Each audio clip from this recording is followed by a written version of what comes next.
Good morning, good morning, good morning. Sanibonani, dumelang, absheni, thobela, ndimacheroni, siyalochisa, rialocha, goeiemorgen, sanibonani, heitahola. I hope everyone is well, including those in my class. Right? Okay, it's good, it's nice. It's good, it's nice. All right, for those of you that are joining us on our YouTube channel, please do note that we are currently going through the May, June, yo, as a loudspeaker. Loudspeaker. So I'll be continuing with that with paper one, and please do mind that we have started already with the exam. I'll be continuing from picking up from where we left off. I do hope that this will help you even as you prepare. And solely we're doing this because we want to be helping the people that are doing revision right now, that are going to go through their June exams, but also we want to make sure that for the people that are in my class, that is, they'll be going through their June exams in preparation for the November exams. One thing that I want to state, though, is that in fact, firstly, for the people that are in my class, one thing that we've observed is that the trend of the exam is that the standard, guys, is getting higher and higher. And obviously, because of the debate that has been going on, that there seems to be these two parallel education systems, where the one of obviously the IEB seem to be more elite and the standard a little bit higher, and the one DBE was seen to be more focused on memorization. So they're trying to merge the two until we get to the point where we actually have one examination standard. In fact, some of the arguments that have been peddled in the education space is that we ultimately need to have just one body that governs education. So guys, I want to state categorically that if we are really going to make sure that we do well in our exams, we do need to make sure that we level up in terms of the preparation. We also need to level up in terms of the discipline factor. So that is me and the preaching. Okay, are we ready to get to work? Tsecho, are you motivated enough? Who are you listening to, by the way? Yeah? I was listening to Coach Payne. Hey, Coach Payne. Umtolapi, so that Nati, we can listen to Coach Payne. We're giving Coach Payne a free advert. Where do we get Coach Payne? On TikTok? On YouTube. On YouTube. Okay, all right. If you want to be like Tsecho, listen to Coach Payne on YouTube. Okay, so let's get right into it. So we are picking up, as you can see, we'd already answered questions number 2, question number 3, question number 4, and 5. That is the mechanics part. So today I'm going to be picking up from the Doppler effect. All right, so let's get right into it. Okay, right, so that's question 6 of the May-June 2026 exam. So for those that were writing, I think it would be good also if they were watching, so that they can see what the exam, or they can kind of compare and try to remember, like Tsecho, whether they answered this correctly or not. All right, let's get to work here, guys. So they say to us, we've got a stationary sound source that produces a sound with a frequency of 170 hertz, right? So a listener in a car traveling at a constant speed of 12 meters per second, right? Now, here's our sound source. It's emitting the sound, but we know that it is stationary, right? And according to Huygens principle, we know that the sound source will disseminate in all directions, right? And in this case, at the same velocity. Okay, so they say we're moving towards the source, or rather, the car is moving towards the source. Observes the frequency of sound as X hertz, right? So remember that the car will now be going through these amplitudes of sound. And in this case, because the velocity of the car is moving towards the sound source, it will experience a higher pitch. And the reason for that is that it is moving towards the sound source, and as a result, it means that the pitch, or rather the amplitude of sound, will look to be much closer together. It means that the wavelength, will seem, and I do say this, it will seem as though the amplitudes are much closer together. So as a result, the car will actually detect a much higher frequency for that reason. Okay, right. So they say state the Doppler effect in words, and of course we do know our theory. And guys, please don't miss when it comes to those free marks in terms of theory, right? I'll skip that and we'll go into just the main things. Right, they say, will the observed frequency increase, decrease, or remain the same if, right? Now they are telling us a set of conditions, right? They say if the constant speed of the car moving towards the stationary source is greater than 12 meters per second, right? Now, should the car move at a velocity that is even faster, what will happen? It means it will collide against the amplitude of sound even more frequently, right? So which means in this case, the observed frequency definitely will be greater. Does that make sense, guys? Right. Okay, it's all good in the hood. So they say to us, the sound produced by the source is louder. Now, the loudness of sound just simply has to do with its amplitude and nothing to do with the frequency, okay? So if the car still maintains 12 meters per second, and the only thing that changes is the amplitude of sound, right? In that case, it means that the frequency that will be detected will remain the same.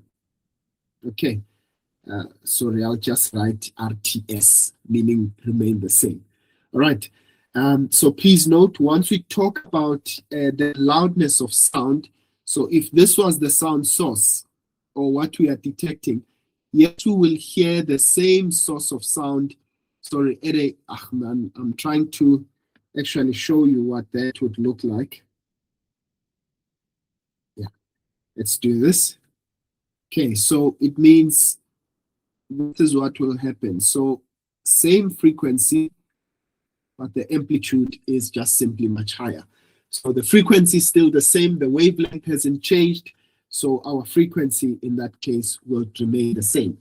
Right, now let's go to the next part. They say the frequency of the sound source is changed, right? The listener now travels towards the stationary sound source, towards the same sound source at a constant speed of 24 meters per second. All right, initially it was 12. Now the speed of the car is 24 meters per second. Right, our sound source is still stationary. So we know that sound is propagating in all directions at the same frequency, right?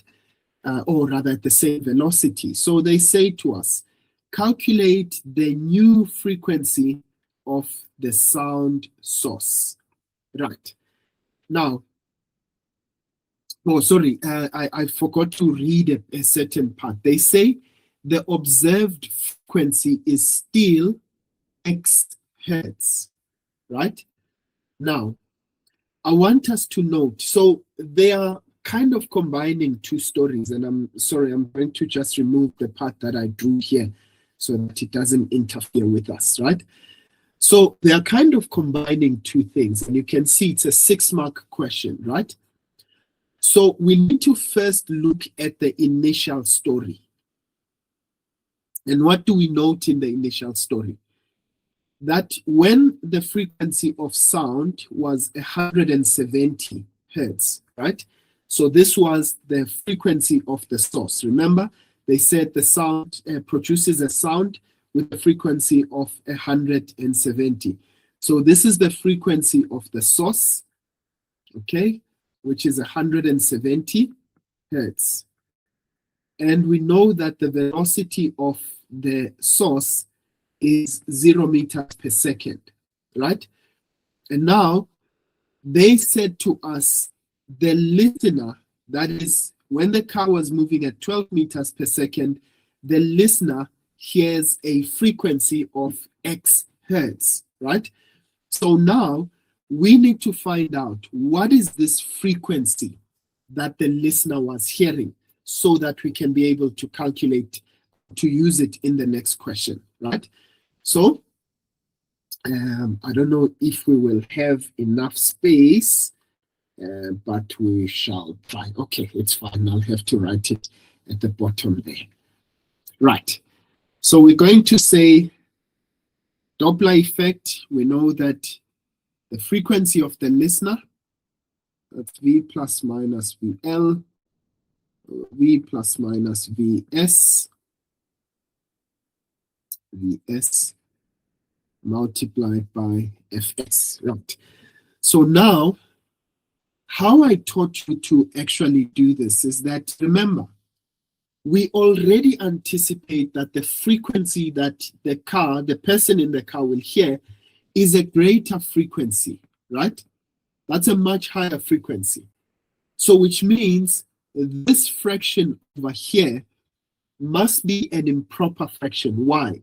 Because remember, when I multiply anything by an improper fraction, let's say 3 over 2, right? That's an improper fraction, multiplied by, I'm just going to make an example, multiplied by 6. What do I get? I get a number which is greater than 6, and that is 9. Okay? So in that case, when I multiply any number, right, with an improper fraction, I get a product that is greater. So in this case, I want a product that is greater. So which means this fraction must be an improper fraction. Okay? So what do I know? I know that the velocity of the source is 0. So in essence, I have V plus minus VL divided by V, right? Because the velocity of our source is 0, right? And this is multiplied by Fs, right? I hope that makes sense. Now, I want to make this fraction an improper fraction. I want the numerator to be bigger than the denominator. So, KG, do I put in a plus or a minus?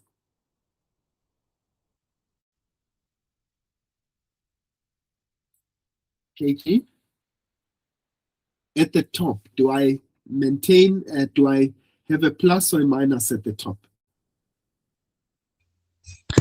Madam, can you please repeat that? My phone is giving me issues. Okay, I'm saying at the numerator, right? I want to have an improper fraction. Ne? So in my numerator, will I have a plus or a minus to make the numerator bigger than the denominator? A plus. Definitely a plus. Ne? Yes. So that means that should be a plus. And I hope that makes sense to all that would be watching, right? So we've got, they said we should have the frequency, the speed of sound to maintain it as 340. So that's the V part, so that's 340 plus the velocity of the listener was 12. This was before, right? Remember, we are talking about this scenario over here because we want to get the frequency of the listener, which is X, okay? Right. So this is divided by 340 into the frequency of the source, which was 170. Please help us with that calculation quickly.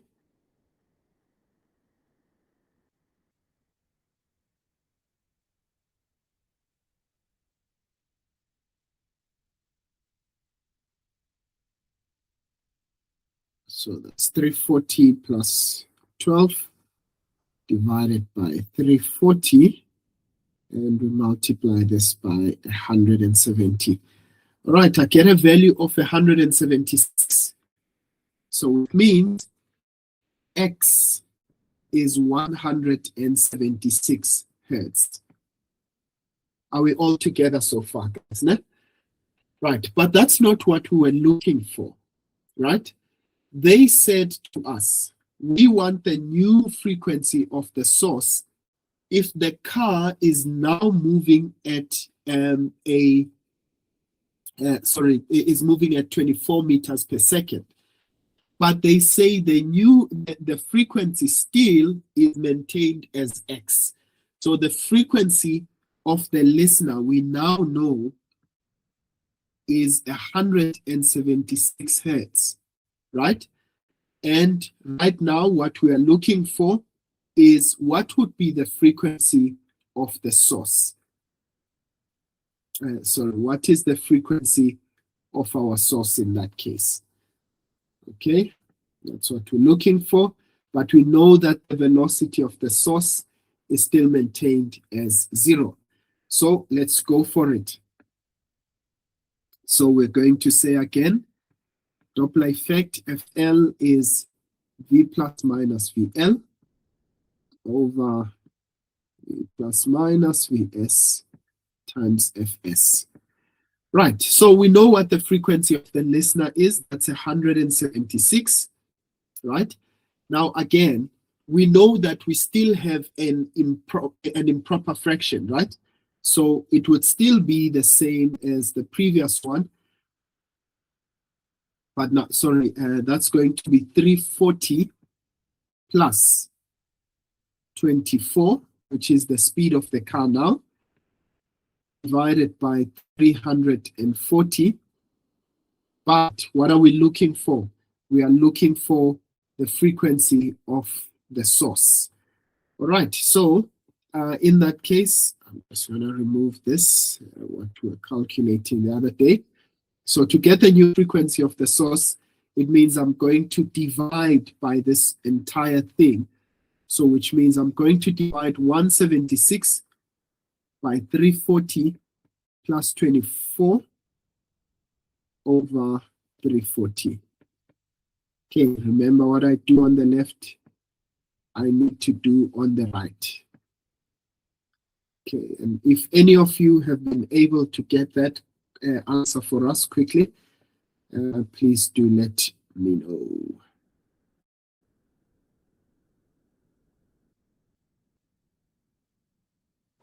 Okay. 164.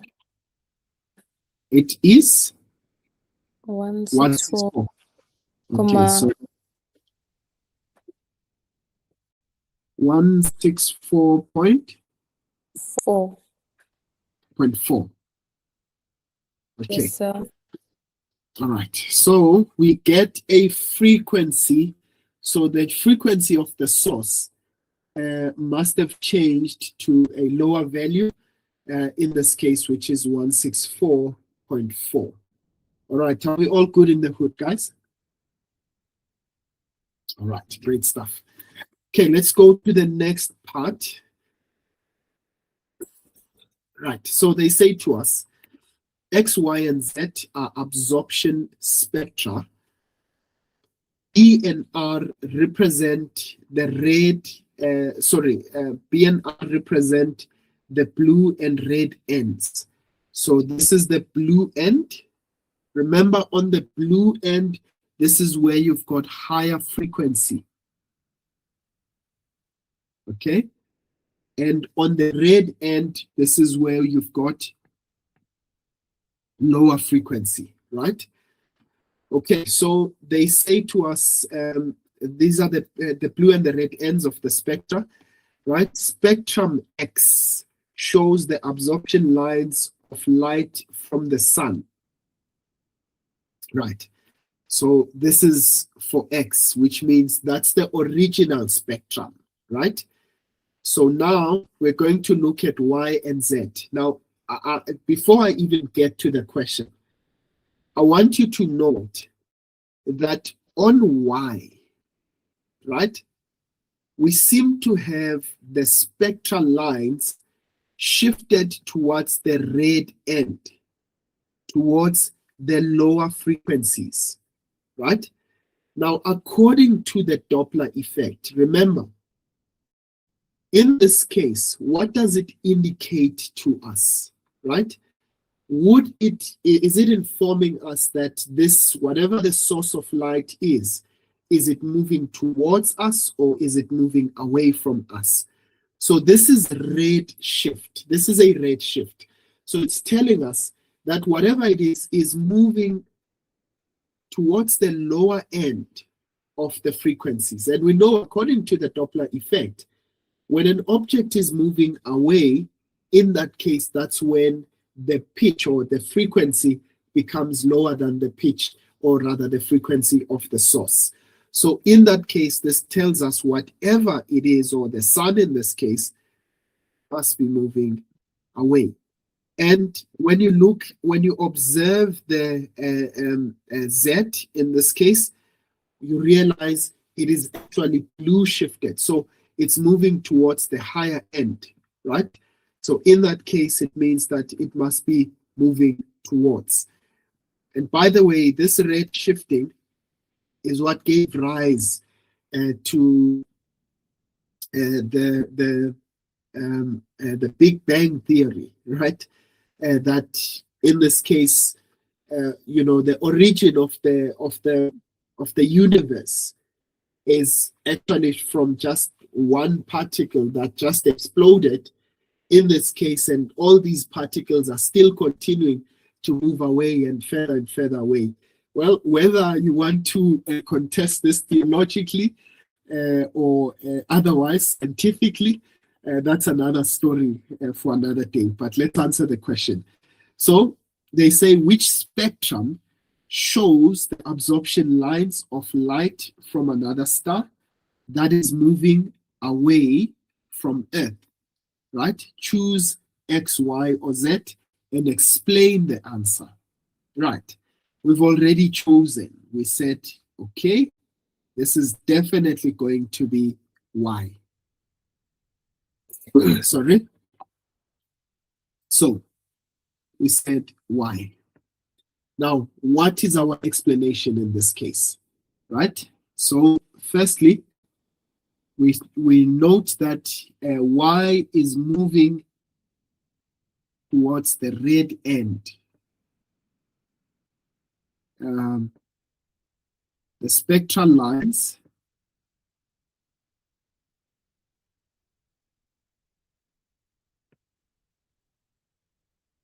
are shifting to the red end of the spectrum. Okay.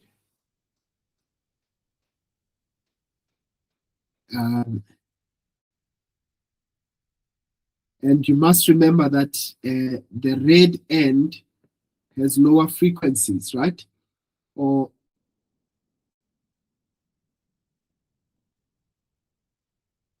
a lower frequency.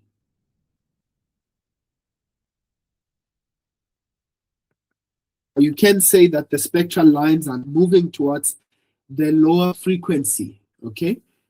Otherwise called red shifting, right? So according to the Doppler effect, in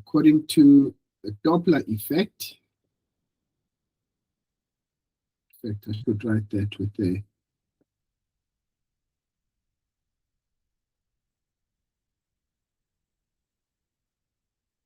according to Doppler effect, objects moving away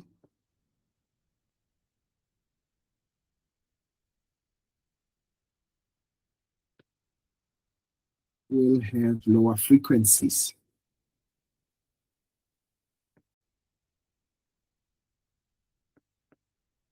A lower observed frequency.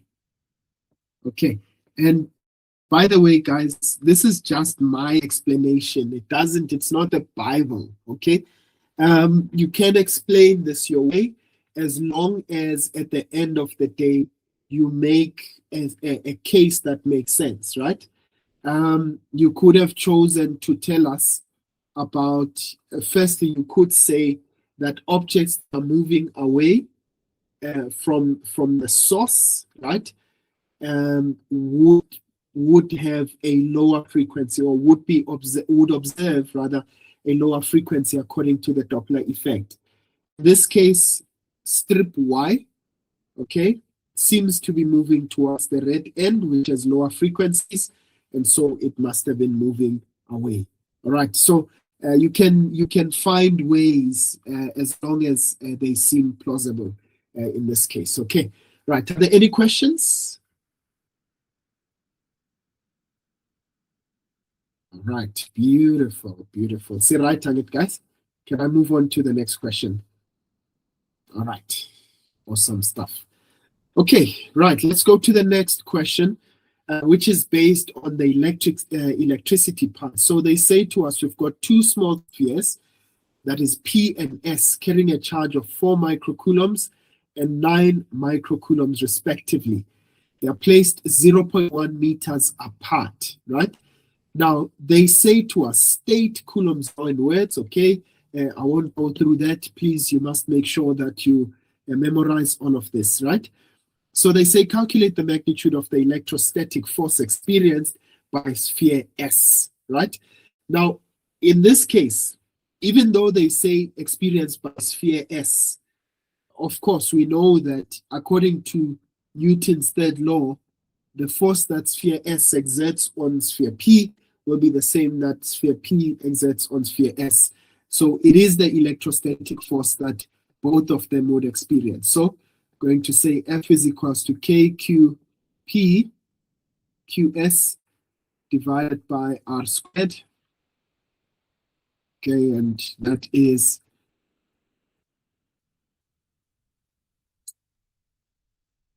okay. In the meantime, please just help out guys with the calculation. So micro, we know, is times 10 to the power -6, right? Multiplied by QS, that's 9 times 10 to the power -6 as well. And this is divided by the distance between the two is 0.1. It is in meters, so we don't need to convert. That is divided by 0.1 squared. Please don't forget the square when you are using distance, okay? Please tell me what your answer is there. 32.4. 32.4 newtons. All right. And by the way, I want you to note, in this case, they just said the magnitude of the force. But what we also do know is that these are exerting forces of repulsion to one another, towards each other, right? So what will happen in this case? It means that they will push each other away. So which means that sphere P will experience a force in that direction because of S, and sphere S will experience a force in the opposite direction because of sphere P. And in this case, because we're looking at sphere S, it means that force would be to the right, okay? But we don't need to mention all of that because they told us that they want only the magnitude of the force.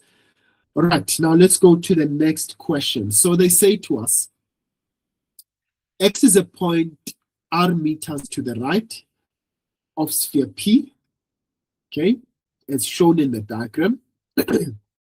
Right, they say determine the term electrical field at a point. So again, I'll skip that. So please remember that E is equal to F over Q.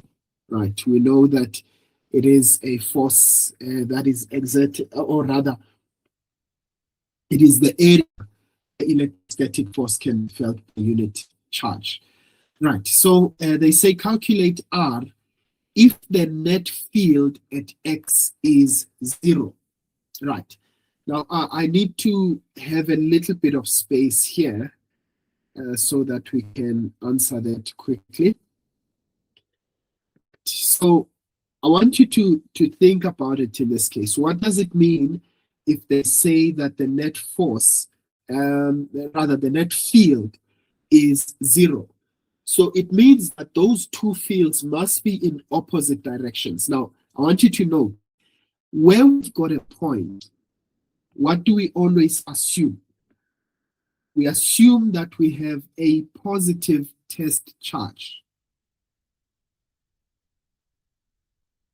We've got a positive charge over there. Now, what will happen to that charge? Let's look at it respectively, right, in relation to the two charges that are there. Let's look at P and X. What type of force do they have on each other, right? So it will be forces of repulsion. I'm looking at P, point X, as well as P. What's happening between them, right? They are repelling each other, okay? So as they are repelling each other, we are only focusing on X. In which direction will X experience a force because of P? It will be in that direction. So P is pushing X away, right? So that means that this is the field due to P, okay? And then sphere X, sphere S rather, right? What is sphere S doing to P, to X rather?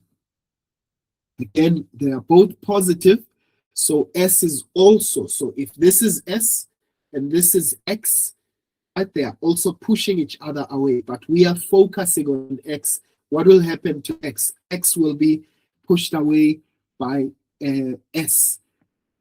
Now, what they said to us is that the net field is 0. What does that mean? It means the field due to S should then equal to the field due to P. Right. So I'm going to try and write that down over there. So I'm going to say, so because E net is equal to 0, it means that EP minus ES would be equal to 0. And so the two are equal to each other. Right. So what is EP? That's KQP divided by the distance, R squared. Right? That's KQS divided by R squared. Now let's find out what the two are doing, right? So firstly, what can we do? We can get rid, K is constant, so we can divide by K on both sides because it represents the same value. So K and K are the same. Remember, the two distances are different, right? So now the charge of P is 4 microcoulombs. So that is 4 times 10 to the power negative 6 divided by the distance between X and P. So if you look at that, right? If the total distance is 0.1 and the distance, in fact, no, not that one. The distance between X and P is R. So we are going to keep that as R squared. So this is divided by R squared. Okay? And then the charge of sphere X, that's 9 times 10 to the power negative 6 divided by, now the distance between X rather and sphere S, Okay, so that will be 0.1, the total distance, minus x, minus r. And so that will be 0.1 minus r. Okay, so that's the distance there. So this is going to be 0.1 minus r. But please remember that the distance is also squared. Right, now, I would strongly advise, guys, so that we try and avoid having, and they were very deliberate on this one, so that we avoid having, you can see that's going to give us a quadratic expression, right? I can actually divide by times 10 negative 6 on either end. That cancels with that. And after that, I can actually put this under the square root. Okay. Now, square root of 4 is 2. Okay. Divided by r, which is equal to square root of 9 is 3, and 0.1 minus r. All right. I hope that's clear. So we can cross multiply. Now, you can ask me, why did I not say plus or minus in this case? We're only interested in positive values because we are talking about the magnitude of the electric field in this case, right? So this is going to be, if we cross multiply, we've got 3r, which is equal to 2 times 0.1 minus r. Okay? Right. So this is 3r is equal to 2 times 0.1. That's 0.2 minus 2 times r. That is going to be 2r. If you take this to the other side, we've got 5r is equal to 0.2. And if we divide both sides by 5, okay, so 0.2 divided by 5, what does that give us?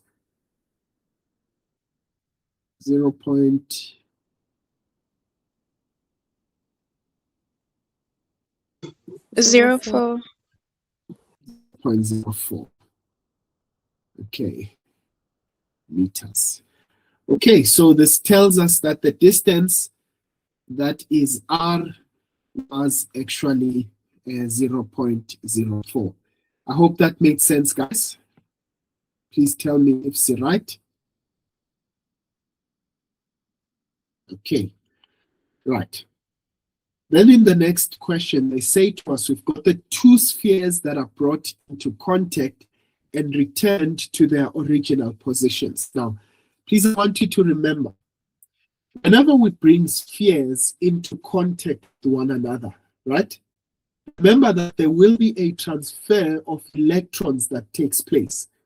What happens is that the sphere that has the most electrons will transfer electrons to the other until, because we are dealing with spheres that are, you'll see, okay, they didn't actually say this overtly, but we assume that the 2 spheres are the same, right? The same shape, the same size. So as a result, they will transfer charges until both of them have got a potential of 0, right? Until both of them have got the same amount of charge, right? So in that case, what happens is, let's read the question first. So they say, were electrons transferred from P to S, from S to P when they were in contact, right? Now, I want you to note, which one has the most electrons in this case? Now, if you look at them, sphere P has got 4 microcoulombs. So both of them have got a shortage of electrons, if we may put it as such, right? Have got a deficiency of electrons, right? So, but if you look at them in terms of the deficiency of electrons, sphere S has got a greater deficiency of electrons, right? There are more electrons missing over here than on this one.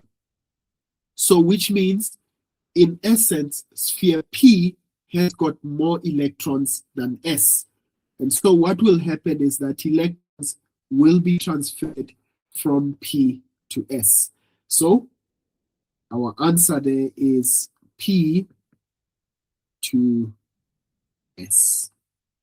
All right. Now, finally, they say to us, at what distance from sphere P will the net field now still be 0? Okay. Now, I want us to note in this case, they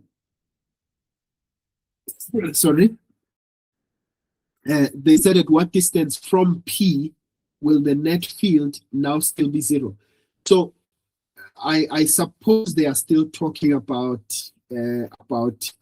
S, right? So I want you guys to please remember the following, right? They now returned them to their original positions. So which means, but what's the difference now? Is that, by the way, let me just show you. The new charge on each sphere, both P and S, they will now have a new charge. And how do you get that new charge? It's QP plus QS divided by 2, right? So you divide by 2 because it's two charges that were in contact with each other. So you'll say 4 microcoulombs plus 9 microcoulombs, and you divide that by 2. That's going to be a charge of, so this is 9 plus 4, which is 13, divided by 2. So that will give us 6.5, right?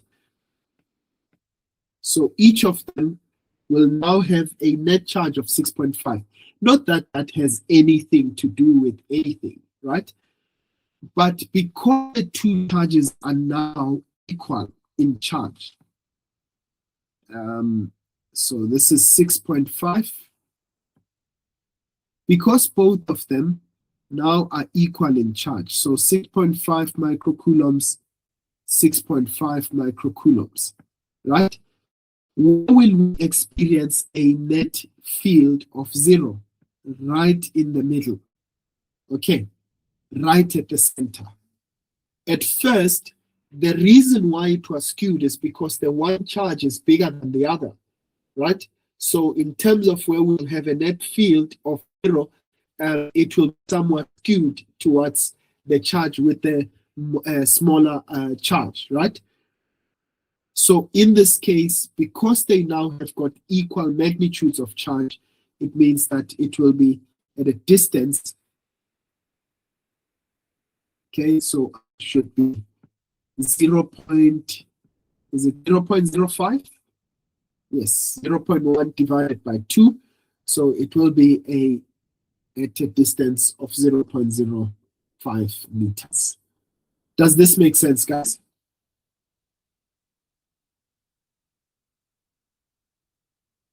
Okay, Luanda is good. Okay. Right. Busha, you are good. All right. It's good, it's nice. All right, quickly, ideally, I would have loved to finish this today so that tomorrow we can move on to the chemistry. I did send you both papers.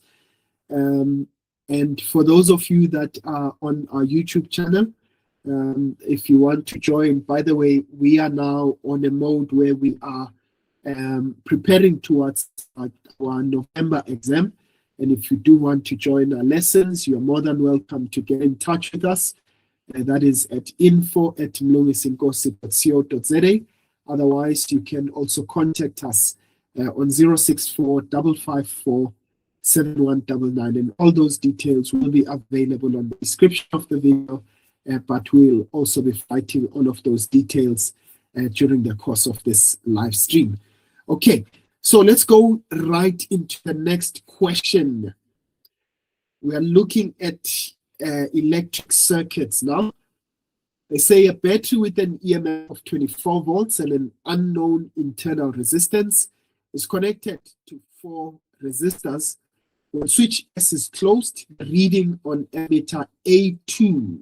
So where's A2? There, right? So on A2, we've got 0.6 amperes. And they say to us, explain what is meant by the EMF of 24 volts. So remember what EMF is. This is the total energy or the total work done, right, per unit of charge. So which means each charge will actually have 24 joules of energy per unit of, per 1 coulomb of charge, right, across or rather within the battery. That's what EMF actually means. It means, because they've given us a specific number, it means we are going to have 24 joules of energy per 1 coulomb of charge within the battery. Okay, right. So they say to us the power dissipated by the 8 ohm resistor, 8 ohm, okay, is 46.08 watts. Okay, so they say to us, calculate the resistance of resistor R. Now, we're going to be looking for the resistance of resistor R. Now, I want us to note something very important over here. So firstly, we can find out what the current in the entire circuit is, right? And in this case, what it will do, it will help us with finding out what is the current that is going through resistor R. Okay, right. So let's find out what the total current in our circuit is. So I'm going to say we've got the power, right? We've got the resistance. So I know that P is I squared times R. The power is 46.08. We're looking for the current, and the resistance is 8 ohms, right? So let's divide by 8 on either side. And we're going to have 46.8 divided by 8. Okay, but remember, we still need to take the square root of our answer, and I get a current of 2.4. So the current passing through the 8 ohm resistor is 2.4 amperes. Right. Now, I want us to note again that then what does that help us with? It helps us to then find out. So, which means the reading on A1 should be equal to 2.4 amperes, right? It's the same current that is passing through the resistor over there, right? So that should be 2.4 amperes. But what happens to our current when we get to this node over here? The current divides, right? Now, how does it divide? Some of the current goes through resistor R, and some of the current would go through both the 3 ohm and the 4 ohm resistor. Now, please, I want you to be very, very careful over here, right? What does that mean? It simply means that the resistors 4 ohm and 3 ohm together are in parallel with resistor R, right? So now, what does that mean for resistor R? It means that the voltage across both the 4 ohm and the 3 ohm resistor should be equal to the voltage across resistor R. Now, please, guys, the common error that most of us usually make is that we just think, okay, because parallel resistor is one over the other. So the mistake, the common error is to say, look, 3 ohm must be in parallel with R. No, please. Yeah? Right? What are resistors in parallel by definition? It's resistors that divide current. Okay, so where did current divide? It divided across both the 3 ohm and the 4 ohm together, as well as resistor R. So technically, it means that those two are in series with one another, right? The combination of both is therefore in parallel with resistor R. So now let's go into it. So we can find out what is the voltage in parallel, right? So I'm looking for the parallel voltage because we know that when resistors are in parallel, right, the voltage is the same. So this is going to be I2. Okay, I'm going to call it I2 because that is across current R2 and the series combination of those resistors. So this is going to be 0.6 into the 3 ohm and 4 ohm. Okay, right. And what do we get? So 0.6 into 7, and I get 4.2 volts. Right, so now I've got the voltage of both the two resistors, but remember, because they're in parallel, it means we now also have the voltage across resistor R. So we've got both the voltage, or no, we haven't calculated the current as yet. So we can get the current across resistor R because we said current divides, right? So if we've got a total of 2.4 amperes and we know 0.6 passed across there, then it means that we can say I total is I1 plus I2. Okay, so the total current was 2.4. In fact, let's call this IR, right? So that's 2.4. There is the current across resistor R. That's what we're looking for. Plus I2, that's the 0.6 amperes. And so the current across resistor R will be equal to 2.4 minus 0.6. And so this will be 1.8 amperes. Are we all good in the hood so far, guys? All right, beautiful. So finally, we can get resistor R now because we know the current passing through it, but we also have the voltage. So we're going to say resistor R is going to be the parallel voltage divided by the current across R. We called it IR. So this is going to be 4.2 divided by 1.8. And what do we get?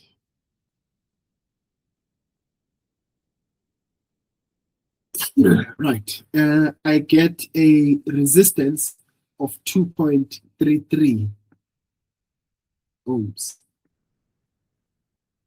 Right.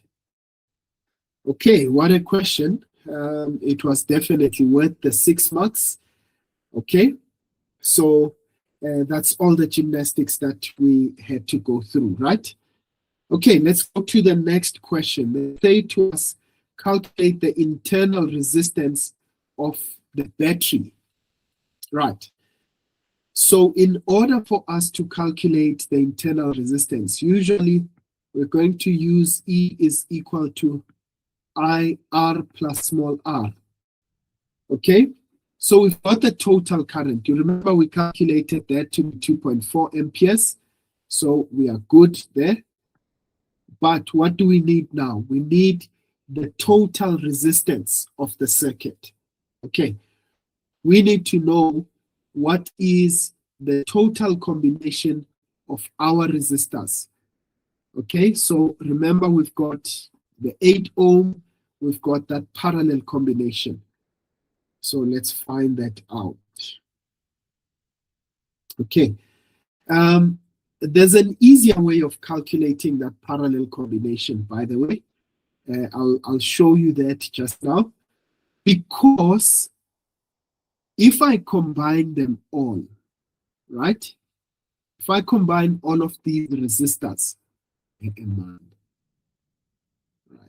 okay, there. If I combine all of these resistors and make them into one resistor, which current will pass through them? It will be the total current. But which voltage will be across the parallel resistors? It will still be 4.2 volts, right?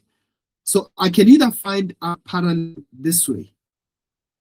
I can say it's V parallel divided by I total. Okay, so that would be 4.2 divided by 2.4. So that's the first way I can find what our parallel is. Okay. I get 1.75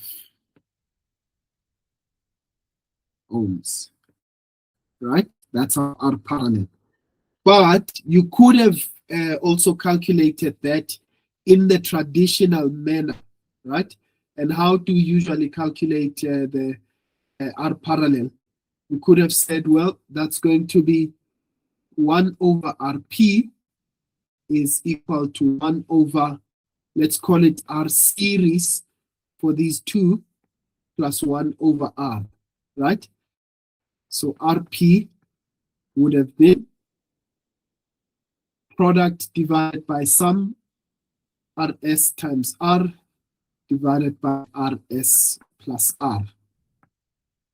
Okay, so that would be 7. Remember the combination of these two. So that's 7 times 2.33 divided by 7 plus 2.33. Right, and I bet you would have gotten exactly the same answer.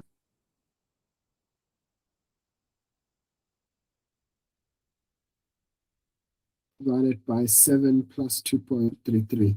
And approximately that gives us 1.75. The reason why it looks slightly different is because we've rounded off that 2.3. Remember, it was 2.3333 all the way, né? But either way, we get 1.75 ohms. Okay, are we all good in the hood?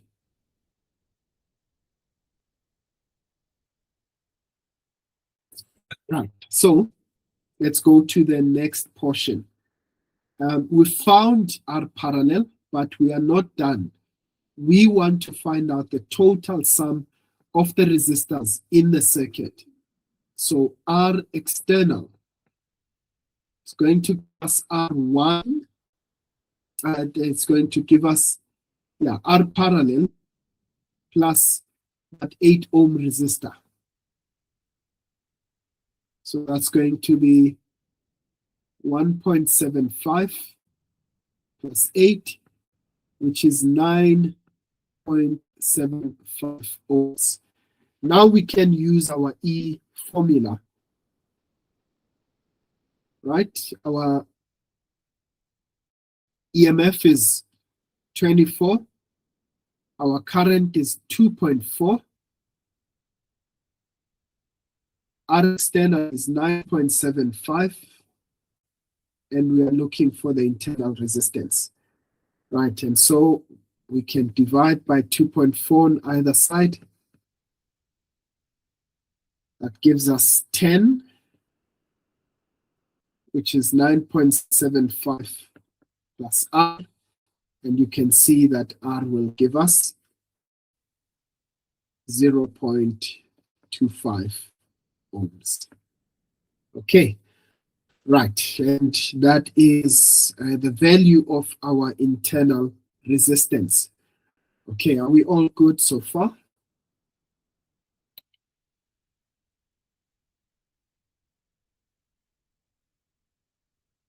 Someone is saying they are struggling.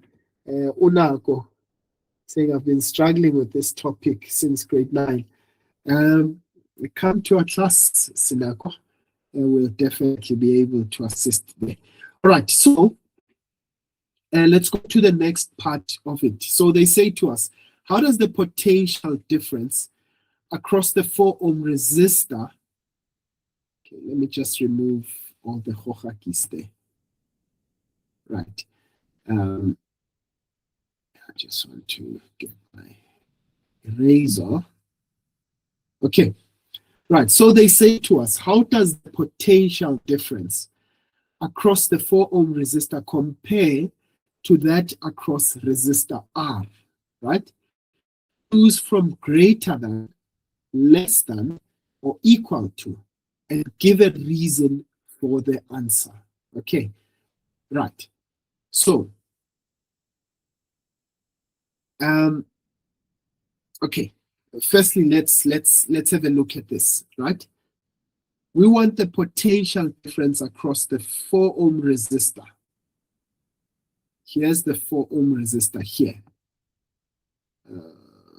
Here's the 4 ohm resistor. And we want to compare it with the potential difference across resistor R, right? Now, please, I want you to note, we said when we have resistors in parallel, which are the resistors in parallel? It is the combination of these two together, right?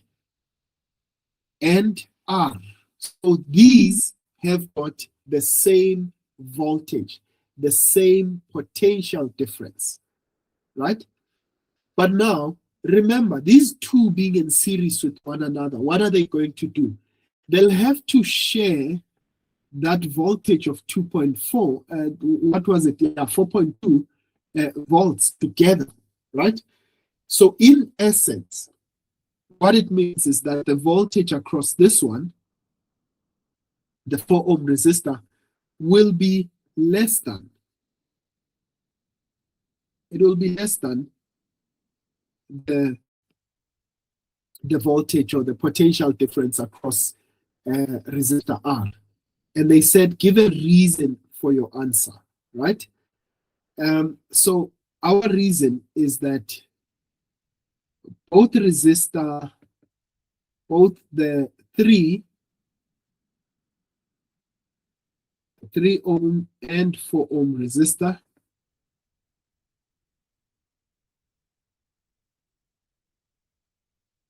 are in parallel with resistor R. Okay? And so as a result, because they are a series combination, but 3 and 4 ohm resistors are connected in series with each other,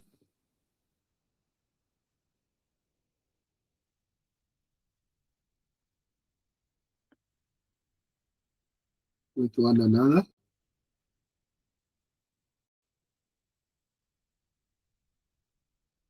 Okay?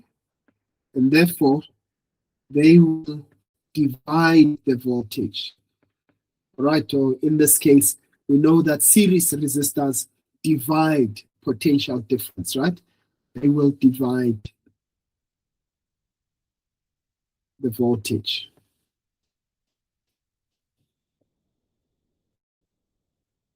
Each other. Okay, right. In fact, with something I missed in the first statement, so we know that both the 3 and the 4 ohm resistors are in parallel with R, therefore meaning that they will have the same voltage.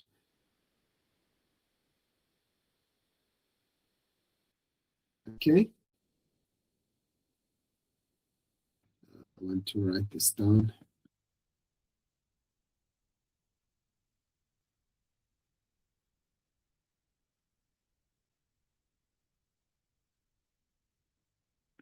Right. So I want you to keep in mind in this case, so we said that both the 3 and the 4 ohm resistors are in parallel with R, meaning that their potential difference will be the same, right?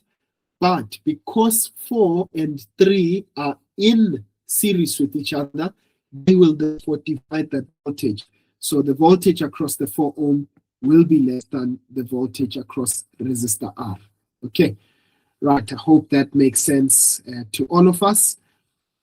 Let's go to the next question. So they say to us, switch S is now opened. Now, these guys, I want you to note the first thing, whenever they do this, and they ask you about whatever it is that they're going to ask you, the first thing that you must do is check how will the disconnection or the connection of a switch affect the total resistance in your circuit, in your external circuit. So by opening switch S, what are we doing? We're getting rid of resistor R. Now, whenever you remove a resistor in parallel, you must always keep in mind that what it will do is that it will increase the external resistance. Now look at this. It means all of these resistors will be in series with one another. And if you add the series combination, you'll see that it is way more than when we had the parallel resistor, right? So in that case, they say to us, how will the power dissipated by the resistor, by the 8 ohm resistor now be affected? Now, please, I want you to listen very carefully. Now, once I have checked what happens to the resistance, I know that the resistance, the external resistance will increase. Okay? By removing that one resistor, the external resistance increases. But what happens to the current? So now current is V over R. Because the resistance has increased, what happens to current? The current passing through the 8 ohm resistor will now decrease. Okay? But what is power? That's I squared multiplied by R. The resistance stays constant, but current has decreased. So what happens to the amount of power? It will definitely decrease. Guys, does that make sense to you? Right? So we checked what happens to resistance. Then we checked how current responds. And in this case, we then summed it up with power. So in this case, it means that the amount of power dissipated by the 8 ohm resistor will decrease. Okay. And if they had said to you, explain those steps that I outlined there, you would have to actually, so removing a resistor. Okay, removing parallel resistor.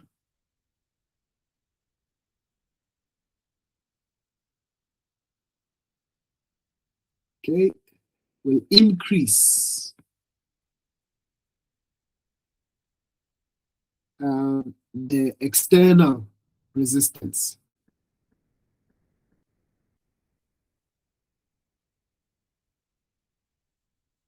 Right?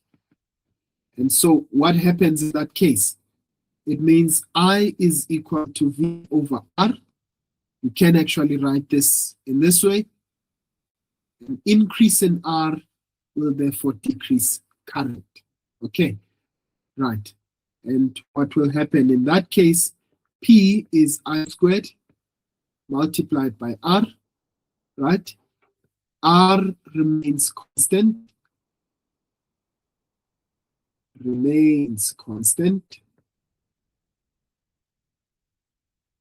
And so therefore the power will decrease. Okay, right. So I hope that makes sense, guys. Is it right now? Okay, right. Please just allow me. I know that we are way over time. I want to try and see if we can. Now we won't finish. We won't finish this. It's okay. We can look at the other ones another time. But let's try and finish this part at least. So they say to us, we've got different arrangements of 3 identical light bulbs, that is X, Y, and Z, that are shown in a circuit A, B, and C. Okay, batteries are identical with negligible internal resistance. Okay, right. Now they say to us, in which circuit will bulb X burn the brightest? Choose A, B, or C, and explain the answer. All right, very interesting question, this. Now, I want you to note in this case, let's talk about the voltage. We've got different, combinations, right? Now, if you note here, the voltage between these two, so they're all in parallel. So the voltage here should be V, the voltage there should be V. Now, because they are identical, right, it means that the voltage across X will be V over 2. Okay. Now, I want you guys to please note, if we were to calculate the power is V squared divided by R. But what has happened to the voltage here? We've made it smaller. So it will be V over 2 all squared divided by R. Okay? So this will be V squared over 4R. All right. Now let's talk about the other ones. So I've got, again, voltage over there. Okay. Now I want you to again notice what happens. We've got a resistor that is now in series with a parallel combination, right? So some of the voltage will be taken away by this guy. So there will be a portion of the voltage. Yes, you can say that there will be a chunk of the voltage that is still there, but notice that some of the voltage will be taken away by this resistor, so there won't be the full voltage there. So it will not be the one that burns the brightest. Whereas if I look at this combination now, if my voltage is V, the voltage is V there, the voltage is V, the voltage is V. So P will be V squared over R. So which means bulb X will have a voltage of V, okay? So as a result, it means that in circuit C, that is where it will burn the brightest. So they said choose A, B, or C. So it will be at C, and here's my reasoning, right? Is that circuit C, the voltage across parallel resistors is the same. Okay, and so each resistor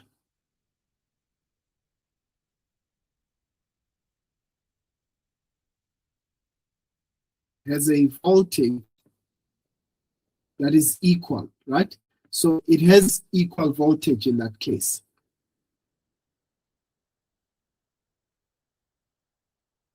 A voltage equal to the EMF of the battery.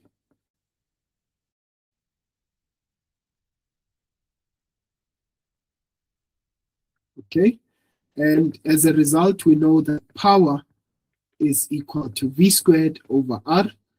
All right, so because our voltage is the highest in that case, it means our power is the highest, and so it will burn brightest in that case, right? And then, and by the way, you could have you could have explained them in different ways. You could have said in both circuit A and B, right? The voltage is shared, right, with other resistors, and so it will be lower than the EMF. But in resistor in circuit C, it is equal to the EMF, and so in that case, P is V squared over R, and so it will burn bright. So you can find all sorts of ways to maneuver that. Okay, so finally, they say to us in circuit A, an additional identical bulb is now connected in parallel to bulb Z. Okay, so there's another resistor at the bottom there. Right, they want to know, how will the brightness of the bulb now be affected? Choose from increase, decrease, or remain the same, and give a reason for your answer. Right, now I want you to note in this case, so it's not only going to be an issue of just the voltage this time around, but what happens? It means by adding another resistor, you are now adding, or you are going to divide current even further, right? So what happens? It means that now we are no longer looking at just the voltage. We're saying P is I squared multiplied by R, right? So the current that would be moving across resistor X or bulb X, right, will now be smaller than the initial current that was there. So adding a resistor, so firstly our answer is it will decrease. Okay, brightness will decrease. So adding a resistor in parallel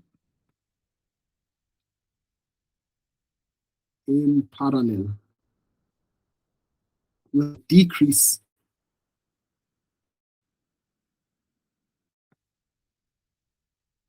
the current, or let's rather say will divide the current.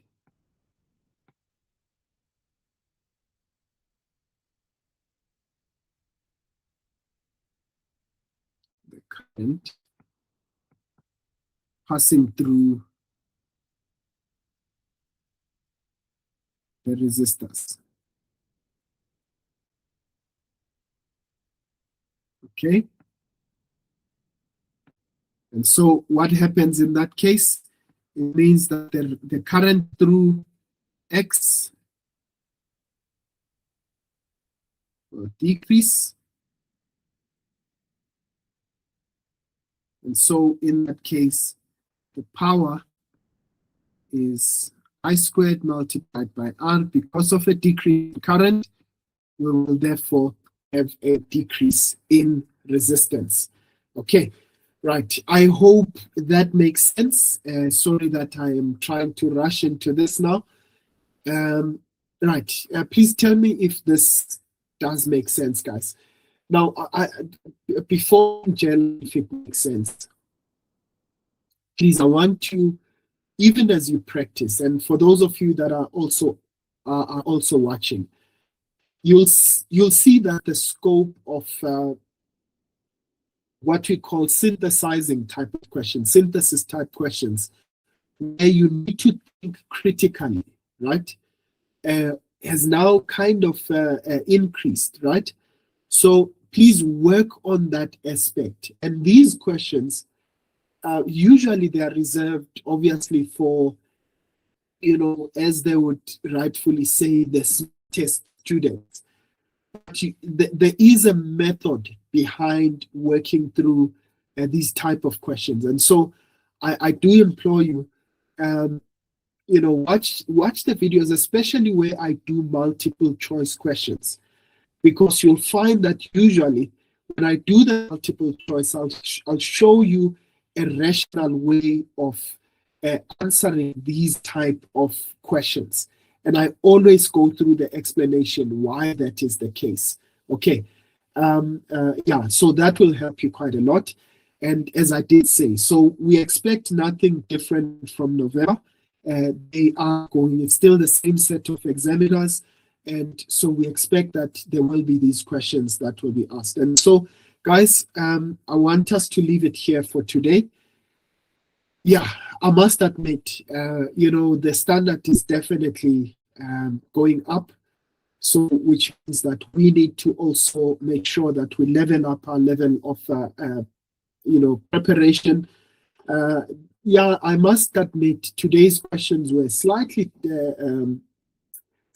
better than the questions that we did on mechanics. But it doesn't mean all the more that we need to drop the ball. Yeah, all that said and done, we do need to level up our preparation. So we'll leave it here for today. I hope that you enjoyed the lesson. For those of you that are joining us on our YouTube channel, we are now working towards the November exam.